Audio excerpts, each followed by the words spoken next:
Maraming bilang ng mga kaso.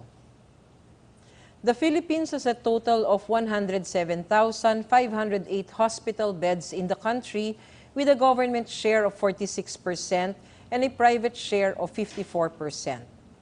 As of July 12, there are 1,312 hospitals and 608 infirmaries in the country. Ang mga datos na ito ay mula po sa ating DOH data collect na mga ospital mismo ang nagre-report sa atin. Pinapaalala po namin na ito ang total health system capacity at iba po ito sa nire-report naman ng critical care capacity kung saan tinutukoy namin ay ang COVID-19 dedicated beds and equipments lamang. Dahil po sa pandemyang dulot ng COVID-19, ang ating mga ospital at mga infirmary ay naglaan po ng mga hospital beds para lamang sa mga COVID-19 patients. Kasama po dito ang mga suspects, ang mga probable at ang mga confirmed cases. Kasama sa mga nabanggit na COVID-19 beds ay mga ICU beds sa mga levels 2 at level 3 hospitals para sa mga critical cases, mga isolation beds, mga beds sa COVID-19 confirmed wards, at ang mga mechanical ventilators sa level 2 and level 3 hospitals.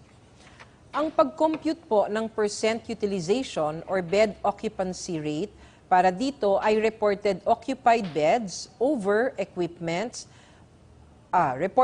occupied beds and equipments divided by the total hospital beds dedicated to COVID-19 patients.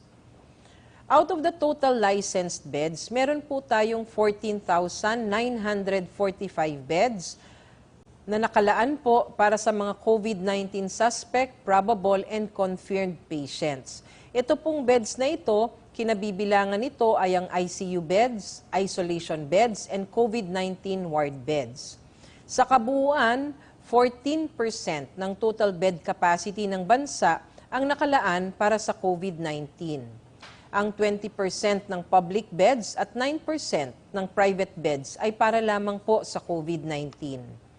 Ang kasalukuyang supply natin ay mababa pa sa 30% na hinihingi po ng DOH Administrative Order 2020-0016 para po sa ating minimum health standards.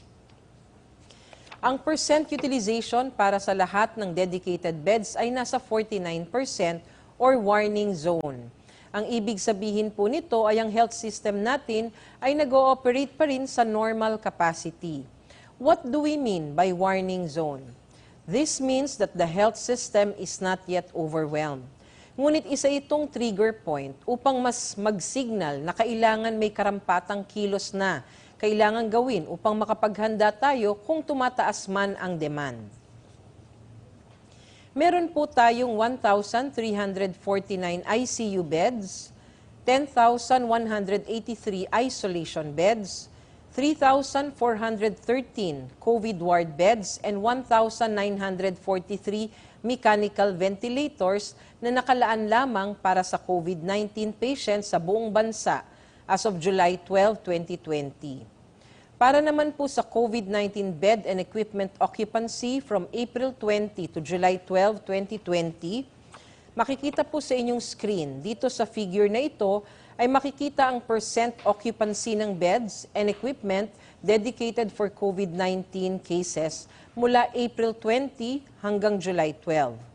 Ang maximum recorded occupancy rate for ICU beds, isolation beds, ward beds dedicated for COVID-19 cases ay na-record po noong June 12 at 49%, 46% at 52% respectively. Ito naman po ang trend sa bed at equipment utilization April 20 to July 12 sa National Capital Region. Samantala, ito naman po ang trend sa bed at equipment utilization April 20 to July 12 para naman po sa Region 7. In general po, mapapansin naman natin na mayroong pagtaas ng trend sa occupancy for beds at equipment na dedicated for COVID-19 cases. Ang figure na ito ay nagpapakita po ng number of confirmed probable at suspect cases na naka-admit sa ating mga ospital per region as of July 12. Nais po naming ipaalala sa publiko na ang mga datos po na ito ay mula po sa DOH Data Collect, na self-reported po ito ng mga ospital natin, kaya maari pong may kaibahan ang datos na ito sa inilalabas din po ng Epidemiology Bureau na nanggagaling naman po sa ating mga epidemiologic surveillance units. So makikita po sa slide na ito ang mga regions na meron pong naka-admit na suspects, probable at confirmed. Ang mga regions na may pinakamataas na number of report na confirmed cases ay nasa National Capital Region, Region 4A at Region 7. As of July 12, ang total health human resources for health na kasalukuyang naka-admit sa ospital ay umabot na po sa 701, kung saan 82 po ay mga doktor, 251 ang nurses at 368 naman para sa mga ibang staff. Karamihan po ng mga kaso ay mula sa National Capital Region at Region 7. Para naman po sa mga Health Human Resources for Health na naka-quarantine as of July 12, 2020, makikita naman po sa inyong screen. Umabot na po sa 5,922, kung saan 820 po ang doktor, 2,507 ang nurses, at 2,595 ang ibang staff. Ang mga top hospitals na may highest number of health human resource for health na naka-quarantine ay nasa National Capital Region, Region 4A at saka Region 7. Majority po ng mga ospital na ito ay designated as COVID Referral Hospitals or LGU and other government hospitals. Ang mga percentages na ginagamit ng DOH upang malaman kung nasa safe, warning, at danger zone ay base po dito. Safe zone po kung nasa 0 to 30% pa lang ang ng COVID-19 dedicated facilities ang kasalukuyang nagagamit. Warning zone naman kung nasa 30 to 70% na ang nagagamit. At danger zone kung 70 to 100% na po ang nagagamit. Binabantayan po ito ng DOH upang mapaghandaan kung magkakaroon man ng surge. Sa kabuuan, nakita natin mula sa mga datos na nagkakaroon po ng tumataas na pangangailangan sa mga COVID-19 beds. Para po sa buong Pilipinas, 46% ng COVID-19 dedicated ICU beds at 45.7% ng COVID-19 dedicated isolation beds ang kasalukuyang nagagamit. Datapwat below 50% ang national occupancy rate, hindi po nangangahulugan na tayo ay dapat maging kampante. Meron pa rin pong mga regions katulad ng National Capital Region, Region 4A at Region 7 kung saan marami pong COVID-19 patients ang kasalukuyang naka-admit. Patuloy po naming pinapaalala sa publiko na dapat pa rin panatilihin ang minimum health standards at huwag pong lumabas kung hindi kinakailangan para po hindi tayo dumagdag sa tumataas na occupancy rate ng ating mga ospital. Nais po naming linawin na ang mga datos na ito ay para lang po sa kakayanan ng mga ospital na tumanggap ng pasyente para sa kanilang COVID-dedicated beds. Muli, ang mga numbers po na ito ay hindi po nagre-represent ng lahat ng beds ng ospital, kung hindi para lamang po sa COVID-19. Bagamat may mga ospital na pong reported na nasa maximum capacity na ang kanilang COVID-dedicated beds, below 50% pa rin po ang ating occupancy on a national scale at sinusiguro po natin na hindi pa ito tataas. Kami rin po ay nananawagan sa ating mga ospital, lalo na po ang ating mga private hospitals na i-convert na ang 30% ng kanilang mga beds into COVID-dedicated hospital beds as prescribed by DOH Administrative Order 2020-0016. Kung babalikan po natin sa slide na ito na makikita nyo sa inyong mga screens, nakikita natin na yung 49% occupancy ay para lamang po sa beds na converted into COVID beds. Ngunit hindi pa po ito nakaayon sa prescribed 30%. Kaya po kung susundin natin ang ating nasabing administrative order, meron na po sana tayong additional 17,307 beds na maaring gamitin sana for COVID-19. Kaya po itong 49% occupancy for the COVID-19 dedicated beds Actually ay nasa 22% pa lamang po tayo ng ating ideal total COVID dedicated beds. Kung susundin lamang po natin ang prescribed 30% bed allocation sa mga public at private hospitals sa ating bansa.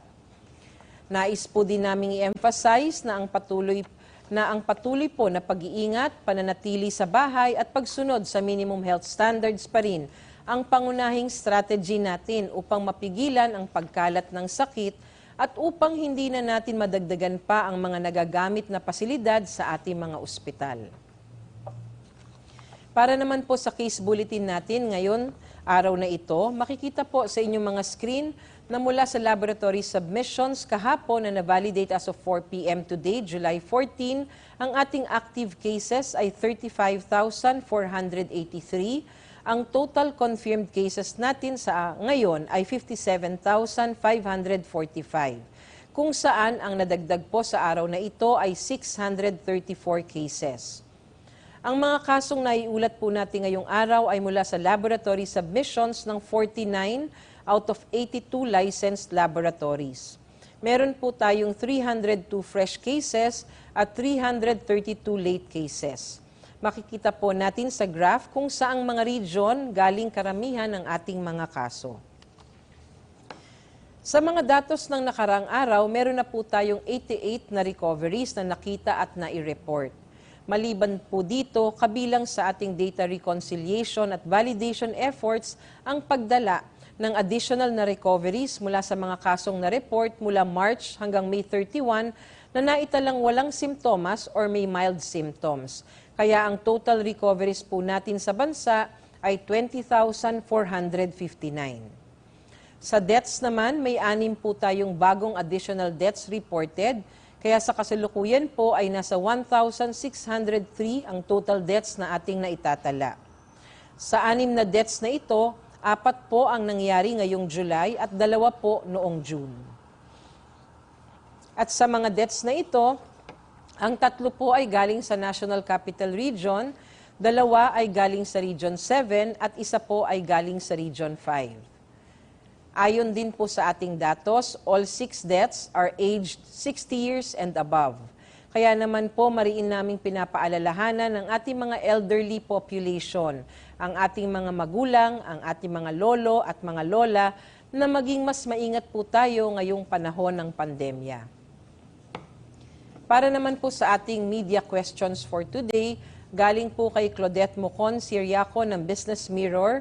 How many nurses have resigned or suddenly went AWOL or absence without leave after experiencing anxiety about their welfare as they treat COVID patients? Malaki po ang pasasalamat namin sa serbisyo ng ating mga healthcare workers, lalong-lalo na po sa panahon ngayon ng pandemya. Hindi po makakaila na mas mabigat ang trabaho ng ating mga healthcare workers ngayon, kaya naman po patuloy na pinapangalagaan natin ang kanilang mental health, lalong-lalo na po yung apektado na dahil sa kanilang work dito sa COVID-19. Meron po tayong inilabas na Department Memorandum 2020-0230 or Interim Guidelines on the Implementation of Mental Health and Psychosocial Support in the Coronavirus Disease 2019 Response, kung saan po pinopromote natin ang psychosocial well-being ng ating mga frontliners sa pamamagitan po ng pagkilala sa kanilang sakripisyo, pag-aanyaya sa kanila na mailabas ang saloobin at pagpapatupad po ng mga polisiya para maiwasan po ang tinatawag na burnout. Galing po kay Christian Manyo ng DZRH News, several hospitals announced that they can no longer accommodate COVID-19 patients as their bed capacity are already full. Based on the latest data, how many hospitals are already full at anong-anong ospital ito? Sa kasalukuyan po, ito po ang mga sumusunod na ospital na puno na ang ICU, isolation at ward beds. Galing naman po kay Sheila Crisostomo ng The Philippine Star, pwede pong humingi ng statement regarding situation sa mga hospitals now. Sabi po ni Yusek Vega, danger zone na daw tayo with 70% utilization rate. Ano po ang gagawin ng DOH? Ano po ang impact sa response?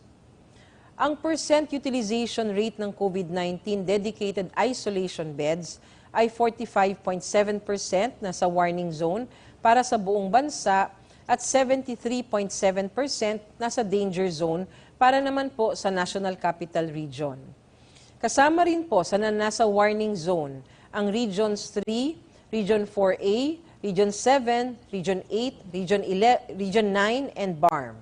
So makikita po sa ating screens ngayon, ang percent utilization ng COVID-19 ward beds ay 51.9. So yung nasa screen po ay para sa isolation beds. Ang percent utilization naman po para sa ward beds ay sa susunod na slide. Ito po ay 51.9% na sa warning zone para sa buong bansa at 77.4% na sa danger zone para po naman po sa National Capital Region. Kasama rin po sa warning zones ang Regions 4A, Region 5, Region 7, and Region 11. Makikita naman po sa susunod na slide ang iba't ibang rehiyon na nasa warning zone at danger zone, kaya naman po ang DOH ay patuloy na nakikipagtulungan sa mga ospital upang makapaglaan po sila ng sapat na facilities kung sakali magkakaroon po ng surge.